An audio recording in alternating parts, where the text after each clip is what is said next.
On a bien compris que vous allez avoir un rôle très important à jouer, nos maires, dans cette histoire. Et on ne s'en plaint pas, Yves Calvi. On ne s'en plaint pas parce qu'on est des courroies de transmission. On l'a montré pendant l'épidémie, on l'a montré au niveau des masques, on l'a montré au niveau de l'ouverture des écoles, alors que le Covid flambait et qu'un protocole sanitaire épais comme ça presque nous interdisait de le faire. On l'a fait, il n'y a eu aucun cas de Covid et on a montré que le couple préfet était vraiment l'une des clés du salut. Et on va le refaire ici, mais encore une fois, ce n'est pas les uns contre les autres, c'est ensemble. Et il me semble, effectivement, merci de l'avoir rappelé, que c'est aussi notre rôle.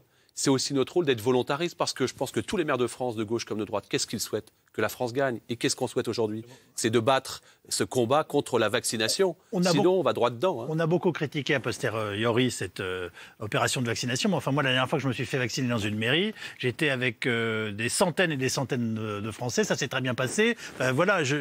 Et là, en l'occurrence, on est en ce moment dans une urgence. Enfin, ça va de soi. Oui, puis on a, vous savez, dans des collectivités sur l'ensemble du territoire, Yves Calvi, on a transformé en 24 heures, comme à Poissy, une salle des fêtes dans un centre de consultation, grand centre médical au début de l'épidémie. On l'a transformé en centre de dépistage au moment des tests PCR et on va le transformer en centre de vaccination puisque dès jeudi, les professionnels de santé pourront venir se faire vacciner ici à Poissy. Alors on voit bien que, vous l'avez dit, le curseur a quelque peu changé. On sent bien que le président a mis un grand coup de pied dans la fourmilière et il était temps parce qu'on est bouffé par les technostructures. Ça, c'est la vérité. Et donc il fallait des vaccinodromes. C'est ce que l'Allemagne prépare et a testé depuis des mois. C'est ce que l'Italie prépare et a testé depuis des mois.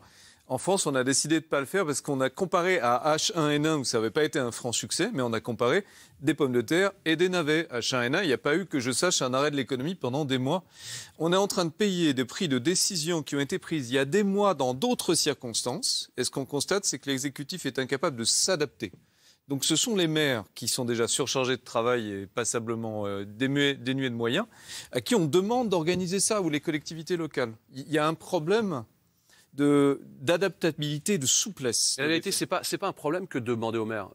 Pour moi, le principal obstacle, c'est de ne pas être concerté en amont, comme on ne l'avait pas été, il faut le dire, au moment des Gilets jaunes, alors qu'on avait tiré la sonnette d'alarme. On était allé voir le président avec Génération Terrain pour lui dire le logiciel est complètement à l'envers. Déplacez-vous, venez sur le terrain, qu'on change du sommet de l'État à la base plutôt que de la base et en faisant remonter. C'est ça, en fait, qu'il faudrait faire. On ne peut pas dire pendant des semaines et des semaines, cette fois-ci, c'est bon, on va s'appuyer sur le couple préfet-maire. Oui, allons-y. Au lieu d'être bouffé par cette technostructure, ces autorités indépendantes de sanitaire, on n'y comprend strictement rien. Je vous le dis, parfois on passe outre. Et avec le préfet et l'ARS, en tout cas dans les Yvelines, c'est comme ça qu'on a réussi à mettre en place un dispositif qui a fait ses preuves. Agence régionale de santé, je rappelle les ARS.